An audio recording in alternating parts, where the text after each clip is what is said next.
Сәлеметсіздер ме? Бүгінгі жай бөлшектерді және аралас сандарды ортақ бөлімге келтіру тақырыбындағы видео сабағымды бастайын. Толықтауыш, көбейткіш және ол қалай табылады? Ең кіші ортақ бөлім және ол қалай табылады? Осы сұрақтарға бүгінгі видео сабақтан жауап аласыз және осы тақырыптағы есептердің қалай шығарылатынымен таныс боласыз. Шығарылу жолдарымен таныс боласыз, алгоритмдермен таныс боласыз.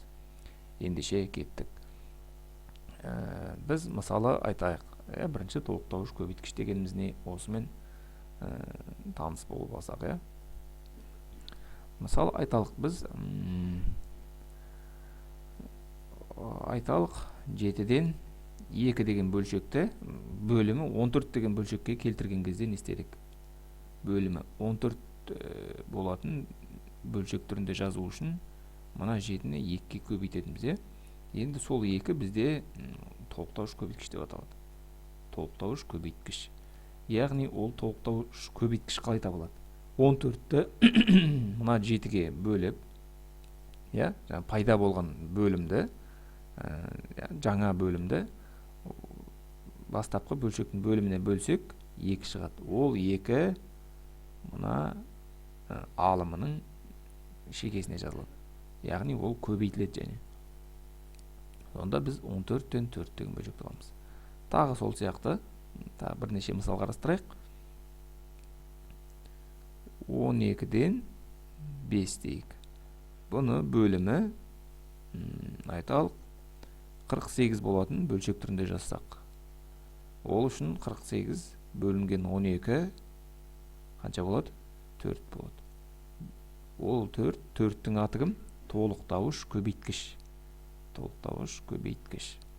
Бұл алымына көбейтіледі 20.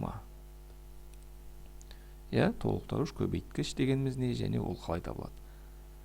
Толықтауыш көбейткіш дегеніміз жаңа бөлімді алған кезде қандай санға көбейттік, сол сан толықтауыш көбейткіш. Яғни біздің бөлшектің негізгі қасиетінен шығып отыр ғой бұл. Енді келесі ең кіші ортақ бөлім және ол қалай табылады? Бөлшектердің ортақ бөлімі. Осы нәрсеге кеттік. Енді мынандай мысалдарды қарастырайық. Ортақ бөлімге қалай келтіреміз? Ең кіші ортақ бөлім деген не? 6-дан 5 және айталық 8-ден 3 дейік. Осы бөлшектерді біз ортақ бөлімге келтіреміз. Яғни екеуінің бөлімдері бізде әртүрлі 6 және 8. Бұларды ең кіші ортақ бөлімге келтіру. Ең кіші не? Ортақ бөлімге келтіру. Мынау 6 және 8. Бұларды қалай ортақ бөлімге келтіреміз? Яғни ең кіші ортақ. 6 мен 8-дің ең кіші ортақ бөлімі қалай табылады?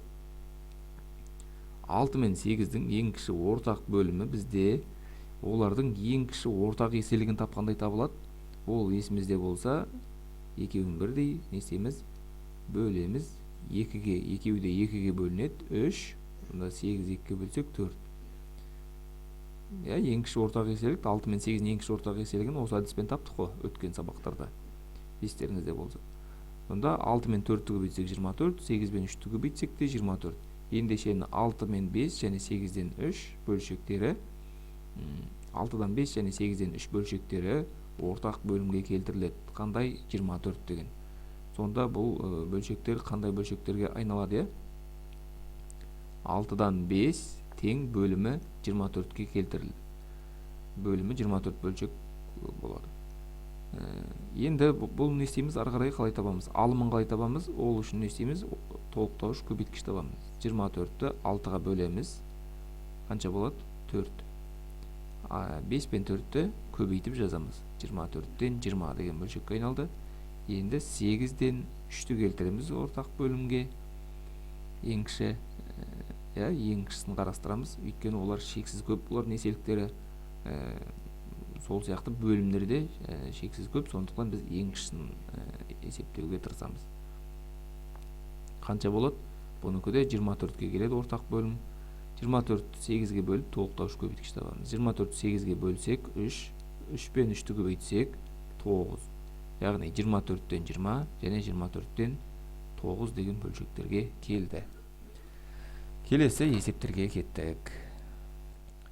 Яғни анықтамасына тоқталып кететін болсақ, бөлшектерді ең кіші ортақ бөлімге келтіру үшін берілген бөлшектердің бөлімдерінің ең кіші ортақ еселігін, яғни ең кіші ортақ бөлімін табу керек. Екінші қадам, бөлшектердің әр қайсысы үшін толықтауыш көбейткішті табу керек. Үшінші, әрбір бөлшектің алымы мен бөлімін сол бөлшектердің толықтауыш көбейткішіне көбейту керек. Енді аралас сандарды ең кіші ортақ бөлімге келтіру қалай жүзеге асырылған? 1,9-дан 7 және 2,12-ден 5 аралас сандарын ең кіші ортақ бөлімге келтірейік. Ол үшін не істеді? 9 бен 12-нің ортақ бөлімін тапты, 36. 1,9-дан 7-ге толықтауыш көбейткіш 4-тен келді, яғни 1,36-дан 28. 2,12-ден 5-іміз 2,36-дан 15-ге айналды. Толықтауыш көбейткішті қалай тапты? 36-ны 12-ге бөлді, 3. Олай болса, арғарай есеп шығаруға кірісейік. Бөлшектерді ең кіші ортақ бөлімге келтіріңдер дейді. Нөмірі 459 есеп. Мына жағына жаза берейін біріншісін. Қарасақ, бөлімдеріне қарайық. 5 пен 6-ның біз несін тауып аламыз? Бірінші, ең кіші ортақ еселігін. Енді қарайық, мынандай жағдай. Естеріңізде болса, екеуі бөлінетін бірдей сан жоқ, тек бірге ғана бөлінеді, одан өзге сандарға бөлінбейді. Онда бұндай сандардың ең кіші ортақ еселігін қалай табушы едік? Көбейтіп таба саламыз. 5 көбейту 6, 30. Енді екеуінде осы бөлімдері 30 болатын бөлшек түрінде жазамыз. Сонда екеуінде бөлімдері бірдей болады. 30 бөлімі. 30-ды 5-ке бөлім, толықтауыш көбейткішіміз мұнда 6. 6 мен 3-ті, 6-ны толықтауыш көбейткішті алымға көбейту керек. Сонда 18. Келесі 6-дан 5 тең, бұл бөлімі 30. 30-ды 6-ға бөліп, толықтауыш көбейткішті табам, оны алымға көбейтем. Сонда 5. 5 5-іміз 25. Сонда екеуінің де бөлімі неге келді? Ортақ бөлімге келтірілді мұна бөлшектер. Бөлімдері бірдейленді. Келесі есепке кеттік. Мұнда қарасаңыздар, қысқаша айтып кетейін. Бірінші, екінші, үшінші есептер ұқсас, яғни бөлімдері өзара жайсандар. Өзара жайсан дегеніміз не? Яғни тек бірге ғана бөлінетін сандар екеуі де. Енді мен төртінші есепті қарастырайын. 18-ден 7 және 6-дан 1. Бұл екеуі, бірінші екеуінің ең кіші ортақ бөлімін табудан бастайық. 18 бен 6. Естеріңізде болса, өзара бір-біріне бөлінетін сандардың үлкенін біз ең кіші ортақ еселік ретінде ала береміз. Бірақ енді дәлелді болсын, екеуі де 6-ға көбейтіледі. 1, 18-ді 3-ке бөлсем 3. 18-ді 6-ға бөлсем 3 қалады. Бұлай көбейтсек 18 шығып тұр. Яғни мынандай кезде бірден, егер байқай алмасаңыз, мына әдіспен салып шығарыңыз. Ал бірден байқасаңыз, егер олар бір-біріне бөлінетін сандар екенін, онда сіз тоқтатып бірден 18 деп ортақ бөлімді 18 деп жаза берсеңіз болады. Ендеше кеттік мыналарды ортақ бөлім. 18-ден 7, ол бөлім өзі, онсыз да 18-ден 7 болып тұр. Оны керек жоқ, ортақ бөлімге келтіріп. 6-дан 1 тең, бөлімі 18. 18-ді 6-ға бөлсем 3, 3 бірім 3. Онда 18-ден 3 деген бөлшек шықты. Келесі есепке кеттік. 5-ші есеп тағы бір көрсете салайын. 13-тен 9 және 5-тен 4 дейді. 13 пен 5-тің нені ең кіші ортақ еселігін табам. Бірден қарасаңыз, бұлар бірден өзге сандарға бөлінбейтін байқайсыз. Яғни өзара жайсандар. Ортақ бірден басқа ортақ бөлгіштері жоқ. Онда бұлар не? екеуін көбейтіп табады екенбіз. 13 пен 5-ті көбейтсем 65. Сонымен қанша болады? Бөлімі 65. Енді мынаның толықтауыш көбейткішін қалай табам? 65-ті 13-ке бөлем. Мұнда 5. 9 бесім 45. Келесі 5-тен 4 дейді. Бөлімі 65. Толықтауыш көбейткішін табам. 65-ті 15-ке бөлу арқылы 13. 13-ті 4-ке көбейтем. 52. Яғни 65-тен 52. Қалған есептер осыларға ұқсас. Яғни екі түрінде көрсеттім. Өзара жайсандар болатын. Бірінші, екінші, үшінші, бесінші, алтыншы есептер. Және бөлімдер өзара бір-біріне бөлінетін. Төртінші, жетінші, сегізінші есептер. Ұқсас жалпы. Мен келесі есепке кеттім. Келесі есеп. Мына бөлшектерді ең ортақ бөлімге келтіріңдер дейді. Қалай келтіреміз? Мұнда үш бөлшек берілген. Біз ондай үш санның да ең ортақ еселігін тауып үйрендік. Бірінші екеуін, одан кейін ол шыққан екеуінен үшіншімен байланыстырып табамыз. Енді мына берілген бойынша 2, 6 және 3. Бірінші біз мына 2 санмен тауып аламыз. Одан кейін бұл шыққан екеуімен мына үшінші санмен табамыз. Сонда 2 мен 6-ның ең кіші ортақ еселігі қанша? Екеуі де 2-ге бөлінеді. Мұнда 1, мұнда 3. Көбейтсек 6. Немесе бірден байқауға болатын еді. Мен сіздерге көрсеткенім. Өзара бір-біріне бөлінсе, сіз үлкенін ала беріңіз. Сонда 6. 6 мен 3. Мұнда да байқауға болады, бірден 6-ны алсаңыз болады. Немесе 3-ке бөліп көз жеткізсеңіз болады. Мұнда 2, мұнда 1. Көбейтсек 6. Онда мен 3 бөлшекті де не істеймін? 6-ға келтірем бөлімдерін. Яғни 2-ден 1 тең 6-дан қанша болады? 6-ны 2-ге бөлсем, толықтауыш көбейткіш 3-тен 3 бірім 3. 6-дан 3 деген жаңа бөлшек пайда болды. Келесі 6-дан 1 өзі онысы да бөлімі 6 болып тұр, ол 6-дан 1 болып қала береді. Келесі 3-тен 2. 3-тен 2 бөлімі 6. 6-ны 3-ке бөлсек 2 толықтауыш көбейткіш.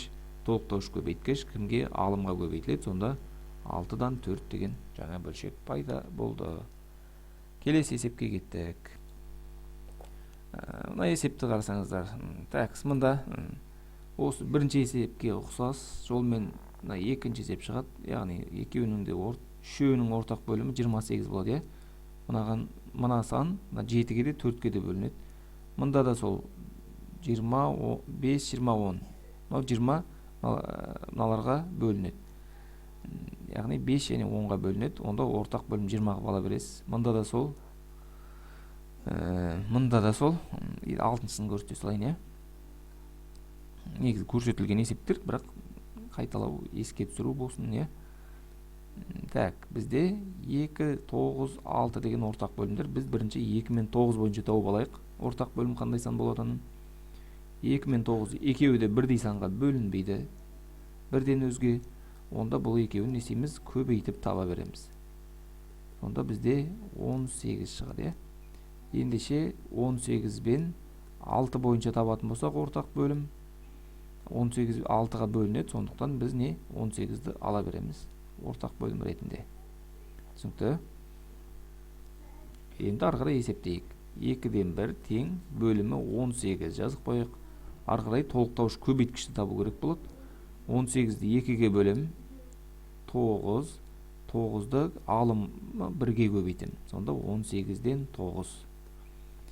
Келесі 9-дан 1 деген бөлшек тең бөлімі 18 деген бөлшекке айналады. Алымы қандай болады бұл жағдайда? Ол үшін 18-ді 9-ға бөліп толықтауыш көбейткішті алымына көбейтеміз. 2 бірім 2. Келесі 6-дан 5 деген бөлшек. Бұны да бөлімі 18-ге келтіремін. және толықтауыш көбейткішін тауып аламын. 18-ді 6-ға бөлемін. 3, ол 3 алымының шегесіне жазылады және алымына көбейтіледі. 5 3-ім 15. Қалған есепті осыған қарап шығарсаңыздар болады. Келесі есепке мен секірдім. 461 есеп. Бұнда да мына берілген бөлшектерді ортақ бөлімге келтірейік. Бірінші есеп бойынша 20 және 12 деген бөлімдерді ең кіші ортақ еселігін тауып алайық. 20 мен 12-нің екеуі де қаншаға бөлінеді? 2-ге бөлінеді. 10, мынада 6, тағы 2-ге бөлінеді. 3, мұнда 5. Сонда бізде 5 пен 12-ні 20 мен 3-ті көбейтсек қанша болады? 20 мен 3-ті көбейтсек те 5 пен 12-ні көбейтсек те неге тең? 60-ға тең. Яғни бөлімдері ортақ бөлім 60. 20-дан 7 бөлшегін бөлімі 60 бөлшегінде жазайық. Толықтауыш көбейткіш табылады. 60-та 20-ға бөлемін. 3, ол алымына көбейтіледі. 21 шығады. 60-тан 21 деген бөлшекке айналды. 12-ден 5 бөлімі 60. 60-та 12-ге бөлсем қанша болады? 5 болады. 5 5-ім 25. Келесі есепке кеттік. Екінші есеп. Бірінші тауып алайық. 24 пен 30 бөлімдері, осылардың ең кіші ортақ еселігін тауып алайық. Екеуі де мен бірден ең үлкен ортақ бөлгішке бөле берем. 6-ға бөлінеді екеуі де. Мында 24-ті 6-ға бөлсек 4 қалады. 30-ды 6-ға бөлсек 5 қалады.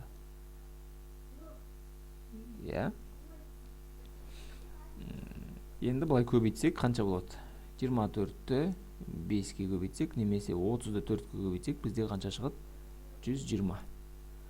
Енді бұл бөлшектерді 24-тен 11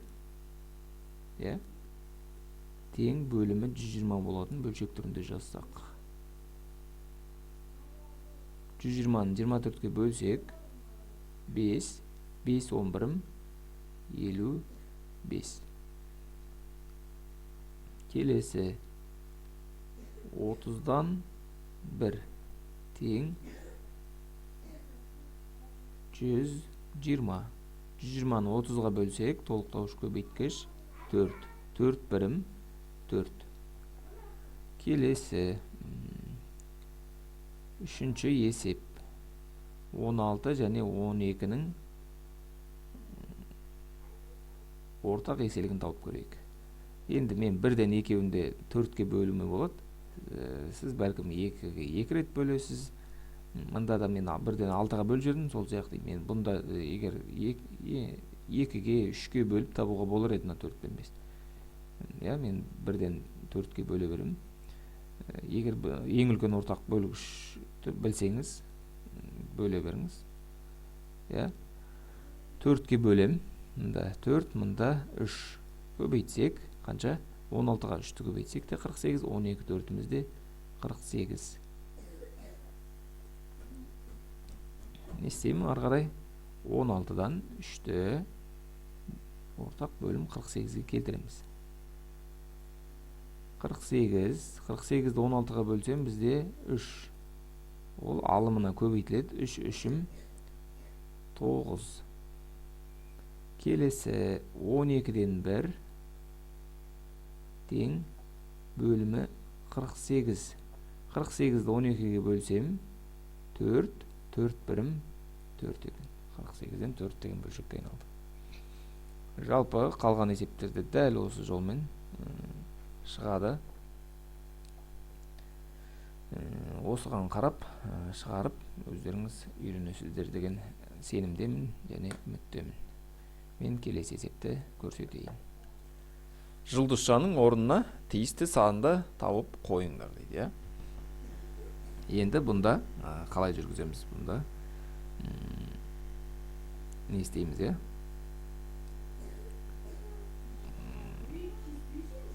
Қарап тұрсаңыздар, 2 14-ке айналған. Бұнда 14-ті 2-ге бөліп, толықтауыш көбейткіштен керісінше табуға болады, бөлімге қатысты.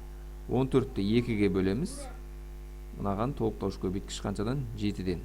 Енді қандай санды 7-ге көбейткенде 21 шығады? Әрине 3-ті. Сол сияқты 15-ті 5-ге бөлеміз. 15-ті 5-ге бөлеміз, мұнда 3-тен. Онда қандай санды 3-ге көбейткенде 21 шығады? 7-ні. 7-тен 5. Келесі есеп. 52-ні 4-ке бөлемін. Қанша? Толықтауыш көбейткіш бөліміне. 52-ні 4-ке бөлсек, бізде 13. Яғни, қай санды мына бөлімін 13-ке көбейтсе 65 шығып тұр. Онда бөлімі бізде 5-ке тең. Мында 35-ті 7-ге бөлемін. Қанша болады? 5 болады. Толықтауыш көбейткіш.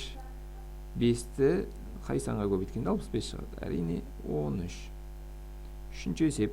34-ті 2-ге бөліп толықтауыш көбейткіш табам. Бөліміне толықтауыш көбейткіш. 34-ті 2-ге бөлсем 17. 17-ні қандай санға көбейткенде 51 шығады? 3-ті. 24-ті 8-ге бөлемін. 3. Мұнда қандай сан? 51-ді 3-ке бөліп таба саламыз. Қанша болады? 17. Мұнда 70-ті 10-ға бөлем, бөліміне толықтауыш көбейткіш 7 болады. 133. Мұнда қандай сан? 19 деген сан. 19 7-ге көбейтсек 133. Келесі 57-ні 3-ке бөлсек 19 толықтауыш көбейткіш, мұнда 7 болады. Енді мынау бұл бөлімге де қолдануға болады. Толықтауыш көбейткішті көріп отырғандарыңыздай, мына есептің барлығын шығардым. Өйткені көп кездеспейтін есеп, сондықтан оқушылар мен ұмыт қап жатады, мен келмей қап жатады. Сондықтан барлығын көрсеттім. Әбден қарап, үйреніп алғаннан кейін тоқтатып қойып, өзіңіз шығарыңыз. Аралас сандарда ең кіші ортақ бөлімге келтіріңдер дейді. Аралас сандар. Аралас сандар бүтін бөлігі ешқандай ештеңе кедергі келтірмейді, сондықтан бүтін бөлігі сол қалпында жүре береді. Біз тек бөлшек бөлігімен жұмыс жасаймыз. Аралас сандарды ортақ бөлімге келтірген кезде бүтін бөлік жүре береді. Ал біз бөлшек бөлігін келтіріп үйрендік. Ендеше соны пайдаланайық. Бірінші бөлшектің бөлімдері 6 және 9. 6 мен 9-дың екеуі де бөлінеді 3-ке. Мұнда 3, мұнда 3-ке бөлінеді. Кешіріңіздер, 6-дан 2 қалады, 9-дан 3. Көбейтсек, қанша? 18 екенін көріп тұрмыз. 2, 9-мыз 18, 6 мен 3 болса да 18. Сондықтан 2 бүтін 6-дан 1 тең бүтін бөлік тұра береді дедік. 2 бүтін 18-ден енді толықтауыш көбейткіш табылады. 18-ді 6-ға бөлем.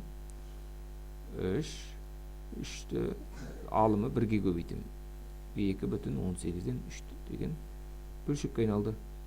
Келесі 3 бүтін 9-дан 1. 3 бүтін бөлім 18.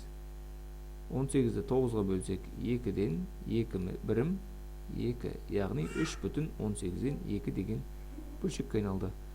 Келесі есептерді қарастырайық.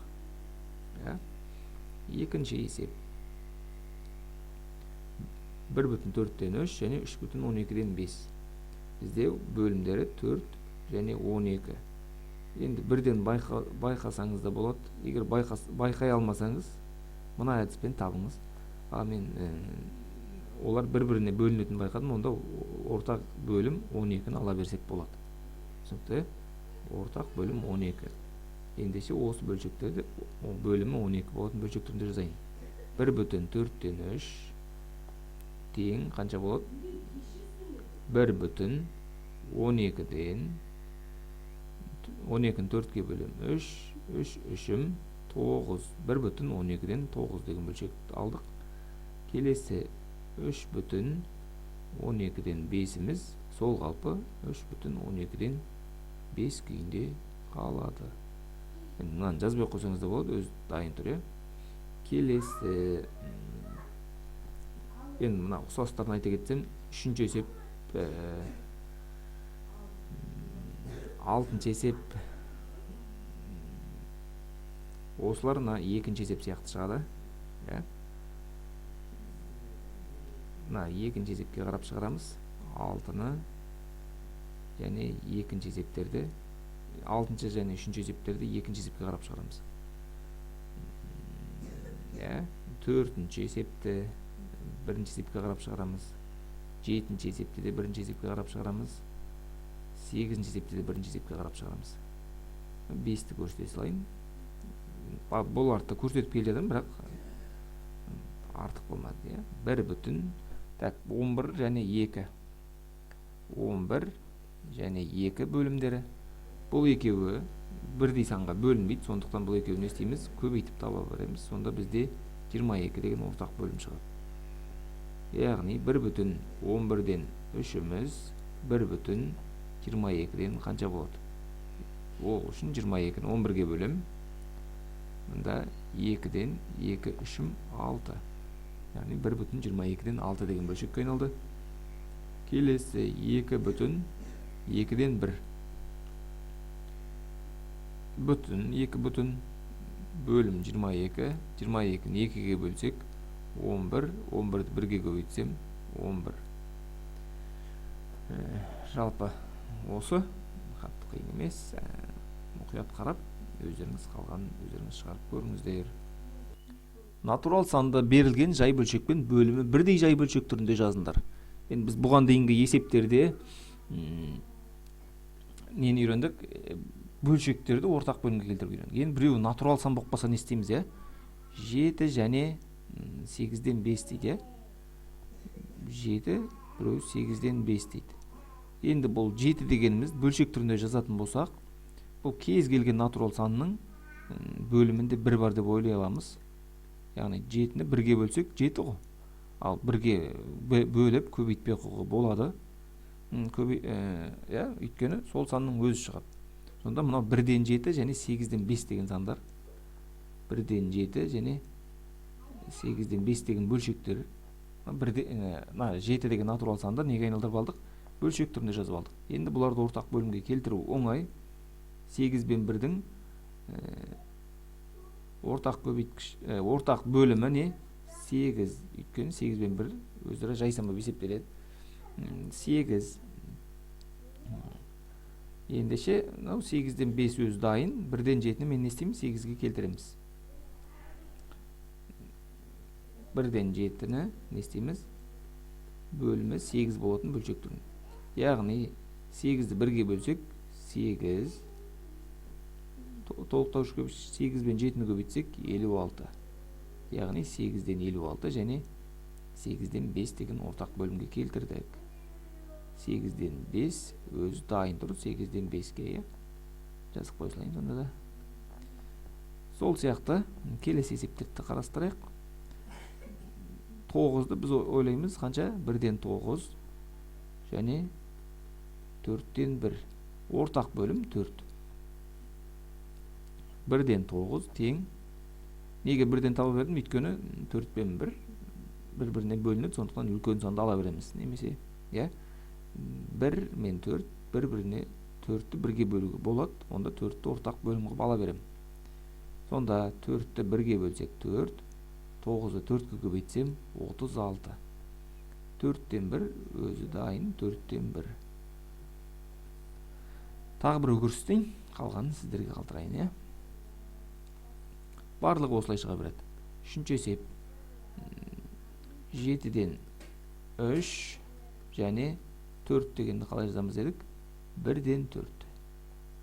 1-ден 4 деген бөлшек. 1 мен 7-нікі қанша ортақ бөлім? 7. Ендеше 7-ден 3 өзі дайын 7-ден 3. 1-ден 4 тең қанша ортақ бөлім? 1. 1 емес 7 дедік. 7, 7-ні 1-ге бөлсек 7, 7-ні 4-ге көбейтсек 28.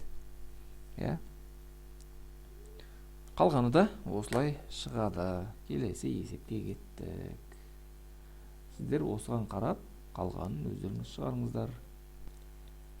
Теплоходтың ағыспен жүзгендегі жылдамдығы 35 км сағат, ал ағысқа қарсы жүзгендегі жылдамдығы 29 км сағат. Ағыс жылдамдығын табыңдар, теплоходтың меншікті жылдамдығын табыңдар дейді. Бізде бар не? В ағыспен жүзгендегі жылдамдық бар. Ағыспен жүзгендегі жылдамдық қанша бұл? Ағыспен жүзгендегі жылдамдық не болады? 35 км сағат дейді. Көк түспен берілгендер қайталау есебі. Біз өттік қой, жылдамдыққа қатысты, қозғалысқа қатысты тақырып. В ағысқа қарсы жылдамдық 29 км сағат. Бұдан ағыс жылдамдығын табыңдар дейді. В ағыс жылдамдығын қалай табатын едік? Ағыспен жүзген жылдамдықтан ағысқа қарсы жылдамдықты не істейміз? Азайтып 2-ге бөлетін едік. Яғни 35. Формасын жазып қойық, ұмытқан шығармыз бәлкім мүмкін. В ағыспен ағыс жылдамдығын тапқан кезде ағыспен жүзген жылдамдықтан В ағысқа қарсы жылдамдықты азайтып бөлеміз 2-ге. Тең болады. Ағыспен ағысқа қарсы жылдамдықты азайтсақ 35 азайтылған 29 бөлінген 2. Қанша болады бізде? 35-тен 29-ды алсақ 6, 6-ны 2-ге бөлсек 3 км сағат. Енді мұнда меншікті жылдамдықты табатын болсақ, ағыспен жүзген жылдамдықтан ағыстың жылдамдығын алып тастасақ табуға болады. Немесе өзінің жеке формасы бойынша да табуға болады. В меншікті жылдамдық. Енді бұл жолы В ағыспен жүзген жылдамдықпен ағысқа қарсы жылдамдықты қосамыз, бөлеміз 2-ге. Сонда біз 35 пен 29-ды қосамыз, бөлеміз 2-ге. Қанша болады? 35 пен 50, 64. 64-ті 2-ге бөлсек 32. 32 шықты. Тексеріп көрсек те 32-ге 3-ті қоссақ 35, ағыспен жүзген кезде, ағысқа қарсы жүзгенде 32-ден 3-ті азайтамыз 29. Яғни шығып тұр. Келесі есепке кеттік. Мынандай қайталау есептерін қалдырмаймыз. Бөлшектерді қысқартып, оларды ең кіші ортақ бөлімге келтіріңдер. Кейбір балалар сабақта осы тапсырманы берген кезде қысқартпай ортақ бөлімге келтіріп келген. Ол қарасаңыздар, міне өте үлкен болмаса да, бір үлкен уақыт аларлықтай сандар ортақ бөлімдер шығады. Сондықтан бізге қысқартып алған тиімді болады. Сондықтан мен 3 жерден қысқартайын үстінен. Бірінші есеп бойынша 30-дан 18-ді қысқартсақ, екеуі де қаншаға қысқарады? 6-ға қысқарады. Сонда бізде 5-тен 3 деген бөлшек шығады. Біріншісінен 5-тен 3 және 18-ден 15, екеуі де қаншаға қысқарады? 3-ке қысқарады бұларда. Сонда бұнда 6-дан 5 деген бөлшек шығады. Енді осыларды ортақ бөлімге келтіретін болсақ, 6-дан 5 және 5-тен 3 бөлшектерін ортақ бөлімге келтіру үшін біз 5 пен 6-ға қараймыз. Мұнда бірден байқауға болады, бұлар өзара жайсан екенін, яғни бірден өзге санға бөлінбейді. Онда бұларды не істейміз? Көбейтіп табамыз. Сонда 30. Енді 5-тен 3 тең, енді ортақ бөлімге келтіре берсек болады. 30-ды 5-ке бөлім 6, 6-ны 3-ке көбейтсек 18. Келесі 6-дан 5 тең бөлімі 30. 30-ды 6-ға бөлім 5 толықтау 3 көбейткіште болады. 5 5-іміз 25. Келесі екінші есепке кеттік. 40-тан 28 және 45-тен 10. Қысқартуды мен мына жерден орындап алайын, иә, қайта жазып жатпас үшін. 40 пен 28 екеуі де қаншаға бөлінеді? 4-ке бөлінеді. Бірден 10-нан 7. Так, мұнда жазайын, 10-нан 7-ні. 10-нан 7 және 45-тен 10. Екеуі де 5-ке қысқарады. 9, мұнда 5. Яғни 10-нан 7 және 9-дан 5. 10 мен 9 қараймыз. Өзара жайсан, қайта жазып жатпай, бірден көбейтеміз. Ортақ бөлімдері 90 болады, е. Мұнда 10-нан 7 тең 90. 90-дан 10-ға бөлеміз. Толықтауыш көбейткіш. 9-дан 9 жетім қанша болады? 63 болады. Келесі 9-дан 5 тең 90-нан қанша болады? 90-ды 9-ға бөлеміз. 10. 10-ды 5-ке көбейтсек 50. Келесі үшінші есепке кеттік, е. Үшінші есеп. Қысқартуды мұндан жүргізіп алайық. Екеуі де қаншаға қысқарады? 7-ге қысқарады. Мұнда 49 7-ге қысқартсақ 7 қалады. 105-ті 7-ге бөлсек қанша? 15, я. 15.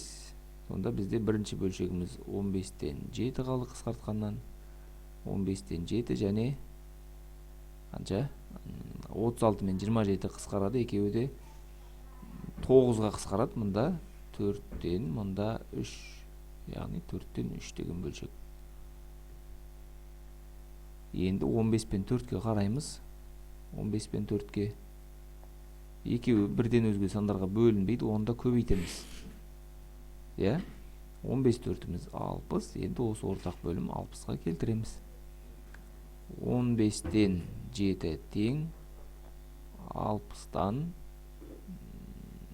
қанша болады? 60-ты 15-ке бөлсек 4. 4 жетім 28. Келесі 4-тен 3 тең 60. 60-ты 4-ке бөлем 15. 15-ті 3-ке көбейтеміз 45. Яғни 60-тан 45 деген бөлшек шықты. Так, үшінші есеп кетті. 6-шы есептен бір көрсетейін. 4 пен 5 қалсын сіздерге. 6-шы есеп. 44 пен 22, екеуі де 22-ге қысқарады. Мұнда 2 қалады, мұнда 1 қалады. 30 пен 24, екеуі де 6-ға қысқарады. Мұнда 5, мұнда 4 қалады. Мұнда екеуі де 9-ға қысқарады. Мұнда 4, мұнда 3 қалады.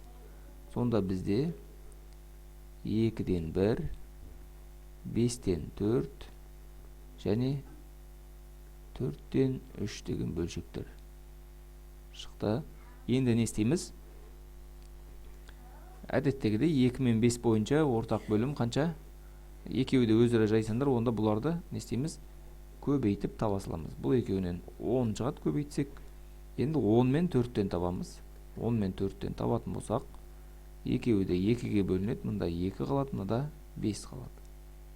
Бұлай көбейтсек қанша? 20. Яғни ортақ бөлім 20-ға келтіріп жазамыз.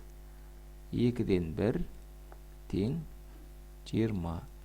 Енді толықтауыш көбейткішті табу қалды. 20-ны 2-ге бөлеміз 10. 10-ды 1-ге көбейтсек 10. Келесі 5-тен 4 тең 20-дан 20-ны 5-ге бөлсем 4. 4-ті 4-ге көбейтем 16. 4-тен 3 тең 20-дан қанша болады? 20-ны 4-ге бөлсем 5. 5 3-ім 15. Яғни ортақ бөлімге келтірілді. Қалғаны осылай шығады.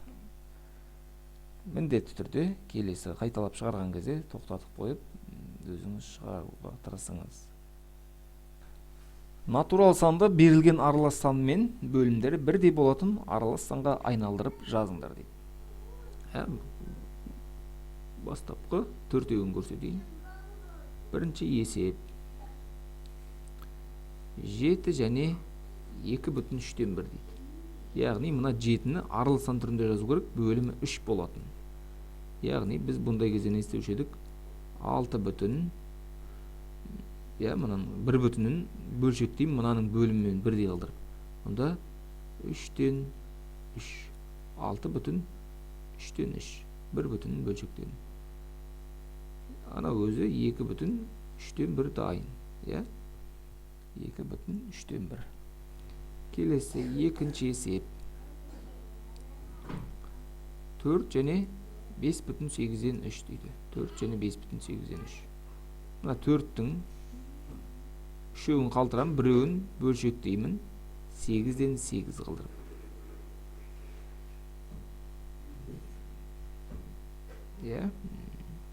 Ана 5,8-ден 3 болып өзі тұра береді. Үшінші есеп. 5,11-ден 5. Бұл өзі қалады. 9-ды не істейміз? 9 тең. 8 бүтінін қалтырам, 1 бүтінін бөлшектеймін. Қанша қылдырып? 11-ге бөлшектеймін. Өйткені мынаның бөліміне қараймын, 11. 8 бүтін 11-ден 11. Келесі 4-ші есеп. 6 бүтін 12-ден 7. 11 тең. 10 бүтін қанша? Мынаның 1 бүтінін бөлшектеймін, мынаның бөлімімен бірдей қалдырып, 12-ден 12. Қалғаны сіздерге қалсын. Бірінші есеп. 468-ның бірінші есебі. Не дейді? 3 бүтін 7-ден 2 аралас санын оған тең бөлімі 21, 49, 56, 63 болатын аралас сан түрінде жазыңдар дейді. Бірінші есеп. 3 бүтін 7-ден 2-ні бөлімі 21 болатын. Бөлімі 21 болады. Бүтін бөлік бізде ешқандай өзгеріссіз қалады. 21 болса, енді толықтауыш көбейткіш табуға тура келеді. 21-ді 7-ге бөлем. 3 толықтауыш көбейткіш алымға көбейтіледі. 6. 21-ден 6. Әсінші есеп, 49, 3 бүтін 7-ден 2 тең 3 бүтін 49-дан 49-ды 7-ге бөлеміз. 7, 7, 2, 14. 49-дан 14. Қалғаны сіздерге. Екінші есептен бір көрсетілейін. 4 бүтін 9-дан 5 аралас санын А есебінде 18 бөлімі 18-ге тең болсын дейді. 4 бүтін бізде өзгеріссіз бөлімі 18. 18. Толықтауыш көбейткіш табамыз. 18 9-ға бөлсек 2, 2 5-ім 10. 4 бүтін 18-ден 10 деген бөлшек шықты. Қалғаны сіздерге. 469-шы есеп. Мына есепте не дейді? Не істейміз дейді? Мына аралас сандардың бөлімі 12-ге, 18-ге, 45-ге тең аралас сан түрінде жазыңдар дейді. Мен әрқайсынан соңғыларын көрсетіп кетейін. Қалғандары да дәл осылай. 3 бүтін 9-дан 4 бөлімі 18-ге тең болып жазылсын дейді. Бөлімі 18-ге тең аралас сан түрінде. Бөлімі 3, бүтін бөлік өзгермейді. 3 бүтін 18-ден бөлімі 18. Енді толықтауыш көбейткіш табам. 18 9-ға бөлсек бізде 2-ден 4 2 8. Екінші есептен 8 бүтін 6-дан 5 тең 8 бүтін 18-ден 18 6-ға бөлсек 3, 3 5-ім 15. Үшінші есеп 4 бүтін 15-ден 2 тең 4 бүтін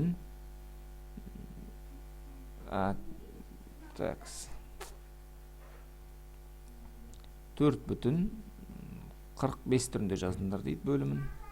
45 болатын.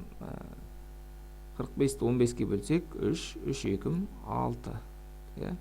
Так, бұл мына бөлім, мына бірінші есеп болып, бірінші есептің қатарына кетіп қалды. Яғни бөлімін 18 түрінде жазып қойып, мында екіншісін қарастырайын енді. Бөлімі 12 болсын дейді, иә. 8 бүтін 6-дан 5 тең 8 бүтін бөлімі 12 болсын дедім. Мен жаңа мынаны 18-бен шығарып жібердім. 12. Бұнда да сол, еш өзгеріс жоқ. 8 бүтін 12-ден қанша болады? Ол үшін 12-ні 6-ға бөлем. 2, 2 бесім 10. 8 бүтін 12-ден 10. Келесі есепке кет. Енді жай бөлшекпен жазыңдар дейді. 3-тен 1 бөлікте неше 6-дан 1 үлес бар? Жай бөлшекпен жазыңдар дейді. 3-тен 1 бөлікте, яғни мына 3-тен 1 бөлікте, басқа түспен бояп қойын. Мына 3-тен 1 бөлікте неше 6-дан 1 үлес бар дейді, иә? Мынау қазір бізде 3-тен 1 бөлік болып тұр, онда бұл қаншаға бөлім керек? Бұны 6-дан 1 үлес болса, мынаны тағы да 6-ға бөлім керек. Сол кезде мен қанша шығады, иә? Мынау қазір өзі 3-ке бөлініп тұр, оның әрқайсысын такс 6 бөлікке не істедім? Бөлдім, иә?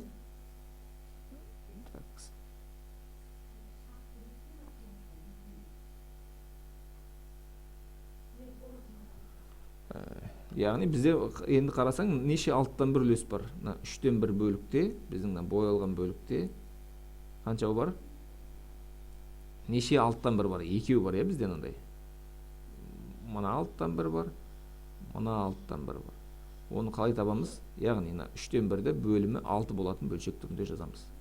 Сонда алымында қанша? 3-тен 1 тең бөлімі 6 болатын. 6-ға бөлсем 2, 2 бірім 2. Яғни 2 бар. 2 үлес бар бұндай 6-тан 1 болады. 3-тен 1 бөлікте 2 үлес бар. Түсінікті? Осылай. Енді қалғанын шығарайық. 3-тен 1 тең 9-дан 1-ге келтіреміз. Әсінші есепте. 9-дан 1 болатын неше үлес бар? Я, мынау не деген сөз? 2 көбейту 1 деген сөз ғой. 6-тан 1 болатын 2 үлес бар деген сөз.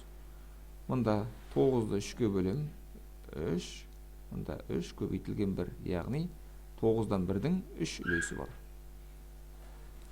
Келесі басыншы есеп. Б есебі 3-тен 1 тең 12-ден қанша болады? 12-ні 3-ке бөлсем 4, 4 көбейтілген 1, яғни 12-ден 1-дің 4 үлесі бар. Қалғаны В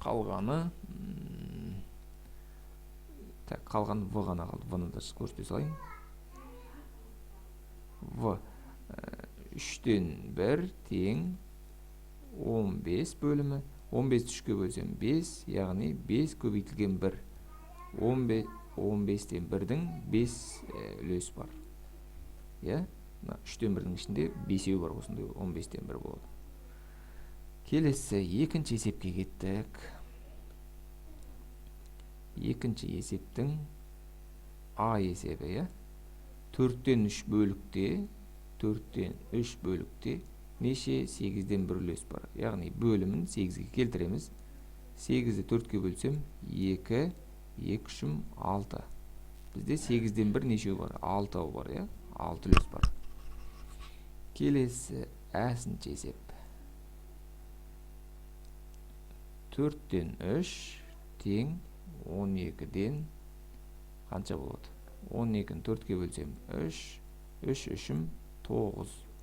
9 көбейтілген 1, яғни бұл 12-ден 1 деген сөз. 12-ден 1-дің қанша бар? 9 штук бар. Қалғаны осылай шығады. 16-дан 1, 20-дан 1-ді осылай келтіресіздер. Келесі есепке кеттік. Яғни мына есептерде неше үлес бар дегенде сіз алымын жауапқа алып отырасыздар. Алымындағы санды көрсетесіздер жауапқа. Келесі есеп. Аралас сандарды ең кіші ортақ бөлімге келтіріп жазыңдар дейді. Бірінші есеп. 2,9-дан 5 және 3,12-ден 1. Аралас сандар біз бөлшек бөліктермен жұмыс жасаймыз. Яғни біздің бөлшек бөліктерінің бөлімдері керек. 9 бен 12. 9 бен 12 екеуі де бізде қаншаға бөлінеді? 3-ке. 9-ды 3-ке бөлсек 3, 12-ні 3-ке бөлсек 4. Енді бұлай көбейтсек 36 шығады. 36. Енді бұл бөлшектерді бөлімі 36 болатын бөлшек аралас сан түрінде жазамыз. Так, 2,9-дан 5 тең 2 бүтінін тастамаймыз араластанда. 36 бөлінген 9 тең 4. Ол 4 толықтауыш көбейткіш, ол алымға көбейтіліп 4 бесім 20. 3 бүтін 12-ден 1 тең 3 бүтін 36-дан 36-ны 12-ке бөлсем 3 бірім 3. Келесі екінші есеп. 1,8-ден 5 және 4,125-ден 3 дейді. Енді біз 8 бен 125 пен жұмыс жасаймыз. Екеуі де бірдей санға бөлінбейді. 8 2-ге бөлінеді, ал 125 2-ге бөлінбейді. Сондықтан бұлар тек 1-ге ғана бөлінеді. Ал бұндай сандарды қалай табамыз? 8 бен 125-ті көбейтіп табамыз. Яғни бұлар өзара жай сандар. Өзара жай сандарда көбейтеміз. Ортақ бөлім келтіргенде. Сонда бұл бізде қаншаны береді? 1000-ды береді. Сонда 1,8-ден 5 тең 1 бүтін бөлімі 1000-ға тең. 1000-ды 8-ге бөлсек 125. 125 5-ке көбейтсек қанша? 625. 1 бүтін 1000-нан 625 екен. Келесі 4 бүтін 125-ден 3. Бұл 4 бүтін 1000-нан 1000-ды 125-ке бөлсек 8 үшін 24. Яғни 4 бүтін 1000-нан 24 деген бөлшекке айналды.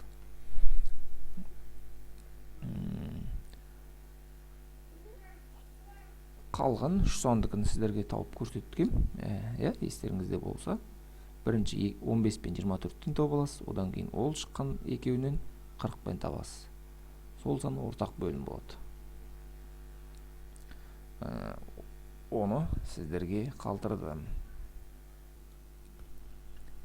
Келесі бөлшектерді жаңа бөлімге келтіріп жазыңдар. Яғни әрқайсынан бір-бірі көрсетейін, әдеттегідей.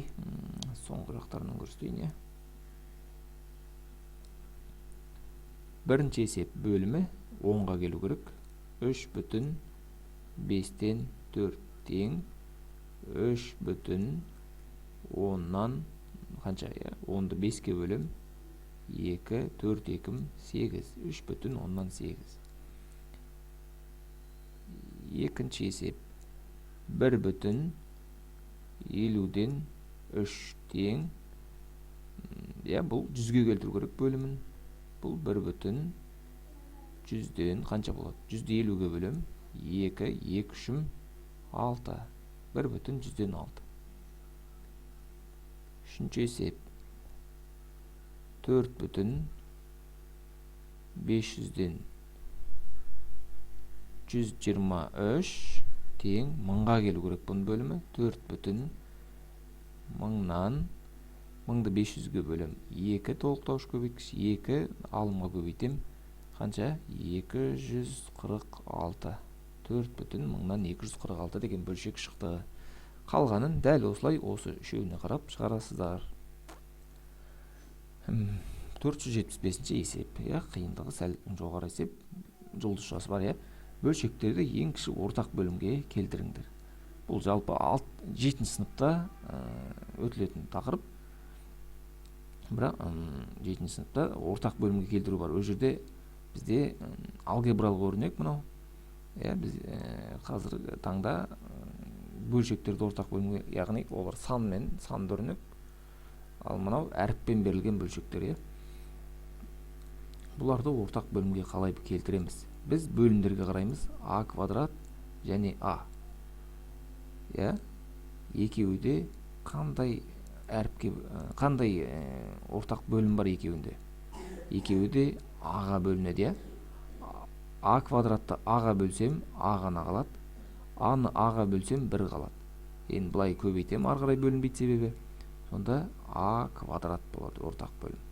Енді мынау бірінші есеп, бірінші бөлшек 3 минус б бөлінген а квадрат.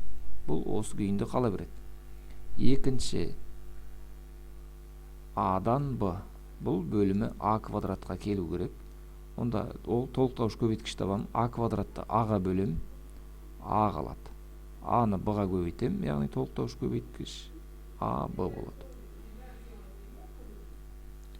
Екінші есеп. Тағы бөлімдеріне қарайым. Оларды жазып алам. б-с және с-ды. Екеуі де қандай бөлінеді? Екеуі де б-с және с-ды. Екеуі де с деген әріппеге бөлінеді. Өйткені екеуінде де с бар. С-ға бөлсем, б-сыны с-ға бөлсем, б ғана қалады. С-дыны с-ға бөлсем, д қалады. Бұлай көбейтсек, б-с-д. Енді бұл бөлшектерді келтіреміз. Бірінші бөлшек 4а қосылған 5 алымында бөлімінде б-с. Бұл бөлім б-с-ды болу керек. Онда б-с-дыны б-с-ға бөлсек, д қалады. д-ны мыналарға көбейтем. д-ны бұларға көбейтетін болсақ, екеуіне де көбейтем. д-ны 4а-ға көбейтсем, 4а-ды болады. Қосылған д-ны 5-ке көбейтсем, 5-д болады. Екінші 2а бөлінген с-д. Бұл бөлім, ортақ бөлім б-с-ға келу керек. б-с-д. б-сыны с-ға бөлсек, б қалады. б-ны 2а-ға көбейтсек, 2а-б. Мұнаны өздеріңізге қалтырдым. Келесі есепті қалтырамыз ба? Қалтырмай көрсете салайын. Ерініп емес. Бұл сәл қиындау.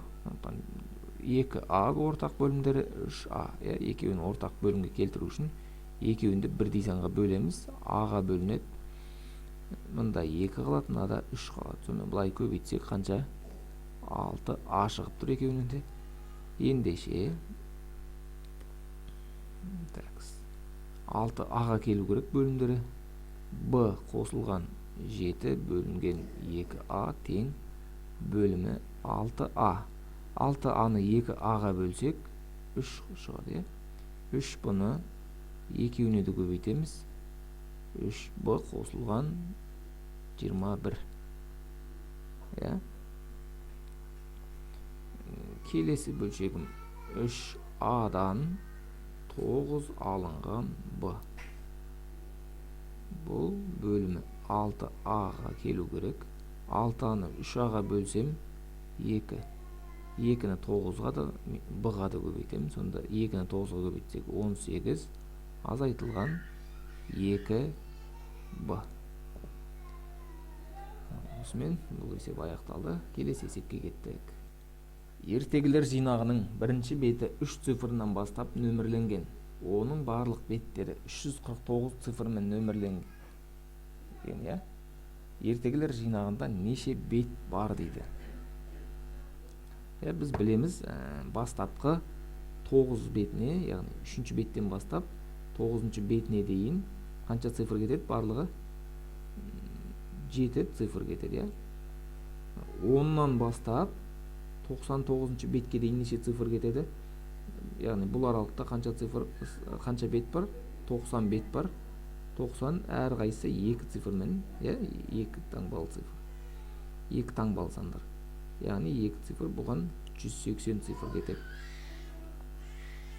Енді қалғаны 3 таңбалы 100-ден бастап қаншаға дейін екені белгісіз, x-қа дейін, бұл қанша 3 цифр кетет бұларға. Қанша сан бар, бұдан x азайтылған 99. Осыны 3 цифрға көбейтсек, қанша шығып тұр? 349 дейді. Бұл барлығы 349. Енді 349-дан не істейміз? Мыналарды алып тастаймыз. Өйткені мұнда 99 азайттық қой. Сол сияқты 349-дан 187-ні не істеймін? Азайтам. Сонда x азайтылған 99 көбейтілген 3. 349-дан 187-ні азайтсақ 2. 6, 1, 162. X азайтылған 99 тең 162-ні 3-ке бөлсек қанша? 54. Бұдан x тең 54-ке 99-ды 97-ні, мұнда 97-ні, өйткені мұнда бастапқы 3-ші беттен бастап нөмірленген, сонда 97-ні жерде. Осыдан сақ боласыздар. 97. Сонда 54-ке 97-ні қоссақ 120. 54-ке 197-ні қоссақ 140. 151 бет нөмірленген, 151 бет, және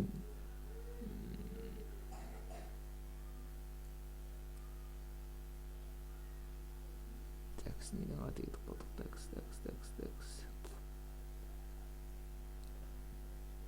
Дұрыс. Мұнда 99 екен ғой, немене бұл? 99 мұнда. Өйткені 99 деп отқанымыз не?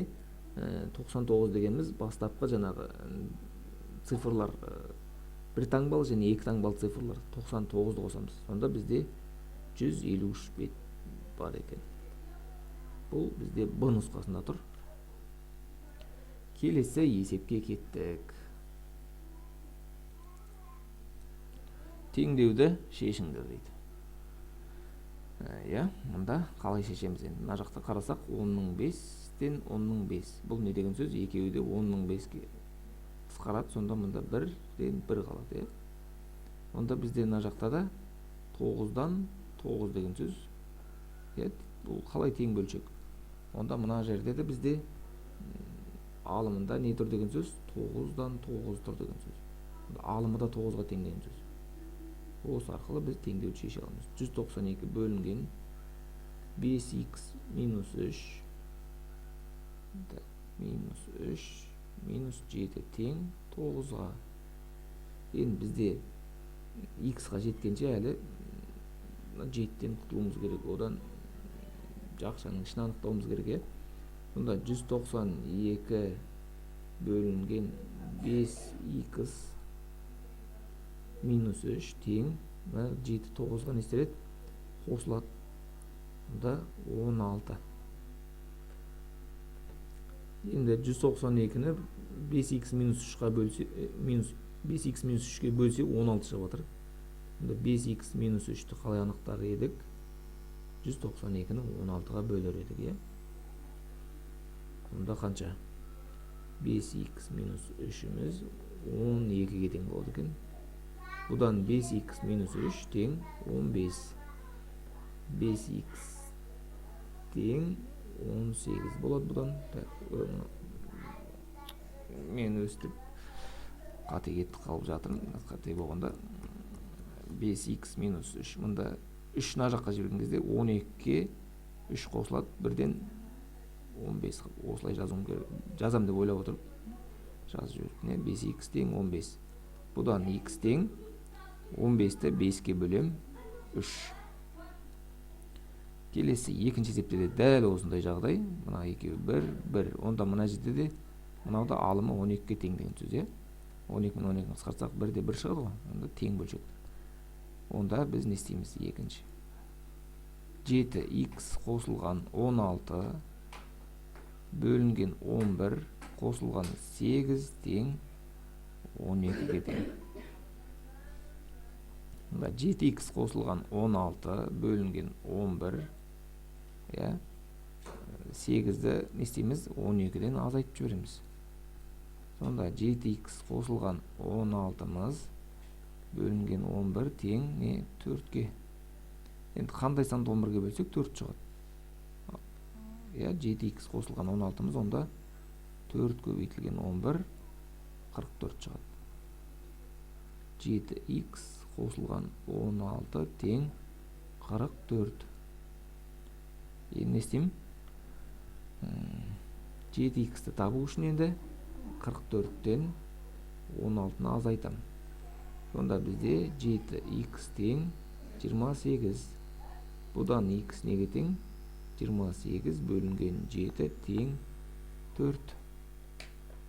Осымен бұл тақырыптағы видео сабағым аяқталды. Кеткен кішігірім бір саннан, цифрларды жазудан болмаш қателіктер үшін кешірім сұраймын. Сіздер басты ол қателіктерге, яғни ол жерде 12 емес 15 деп оған назарыңызды аудармай, сіз есептің шығару алгоритміне, шығару жолын, алгоритмін үйренсеңіз, сол сізге пайдалы. Келесі тақырыпқа жүздескенше рахмет.